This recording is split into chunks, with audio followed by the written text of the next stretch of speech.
Сіздерме, құрметті көрермендер, мен Сұлтания Ерасыл Жезқазған қаласының нөмір 8-ші гимназиясының 10-шы сынып оқушысы боламын. Бүгін біздің тақырып осындай мамандық бар. Яғни мен таңдап отқан мамандық педиатрия. Педиатрия мамандығы баланың физикалық және психикалық дамуын бақылап, өз жасына сәйкес дамып жатқандығын қадағалап, түрлі балалар ауруларын алдын алып емдейтін бірден-бір медицина саласының мықты мамандығы. Педиатрия балалар ауруларын зерттейтін сала. Бала организмнің анатомиялық, физиологиялық ерекшеліктерін, бала ауруларының себептерін анықтау, емдеу, олардан сақтану, сондай-ақ нәрестені туғанға дейін және туғаннан кейін дұрыс күту, тамақтандыру әдістерін қарастырады. Ал осы саламен айналысатын маманды педиатр деп айтады. Демек, бұл сәбилермен, жасөспірімдермен және жас ересектермен жұмыс жасайтын арнайы дайындалған дәрігер. Осы педиатрия мамандығын тарихына шолып кетсек, 19 ғасырдың екінші жартысынан педиатрия өз алдына ғылым саласы ретінде дами бастады. Оның дамуына үлкен үлес қосқан ағылшын дәрігерлері Кадагон, Армстронг, тағы басқалар болды. 19 ғасырдың аяғында Парижде педиатрия мектебі ашылды. Ол бүкіл Еуропа педиатрлар дайындайтын орталыққа айналды. Ресейде 1866 жылы орыс педиатры Толский алғаш педиатрия клиникасын негізін салды. Қазақстанда педиатриялық зерттеулерді Авенерова бастады. 1933 жылы оның басшылығымен Қазақ медицина институтында, қазіргі Қазақ ұлттық медицина университеті педиатрия кафедрасы ашылып, мұнда туберкулез, безгек, күл, полиомиелит, тағы басқа аса қауіпті бала ауруларына қарсы шаралар іздестірілді.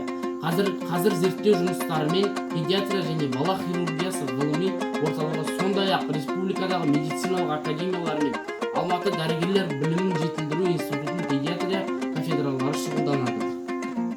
Келесі және осы педиатрия мамандықтары қай жерге қажет?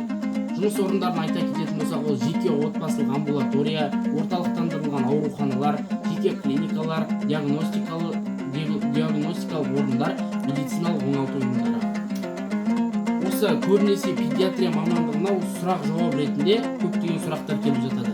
Және де сол сұрақтарды айта кетсем, оқуға түсу үшін қай пәнді таңдаймын? Оқуға түсу үшін, педиатрия мамандығына түсу үшін биология және қосымша химия пәніне дайындалу қажет. Педиатрия мамандығы Қазақстанның қай өңірінде оқытады? Астана медициналық университеті, Асфендияров атындағы ұлттық медициналық университеті, Қарағанды қаласының ұлттық медицина университеті. Грантқа түсуге қанша балл қажет етеді? 135 балл мен 140 балл аралығында жинау қажет. Және де осы педиатрия мамандығы бойынша жұмыс істейтіндердің табыс көрсеткішін айтатын болсам, Қазақстан Республикасында орта айлық көрсеткішімен 180 мыңның көлемінде айлық алады. Ал өзіміздің көрші Ресей мемлекетінде орта айлық есеп көрсеткішімен 300 мың теңгені құрайды. Ал ақш-та орта айлық есеп көрсеткіші 700 мың теңгені құрайды.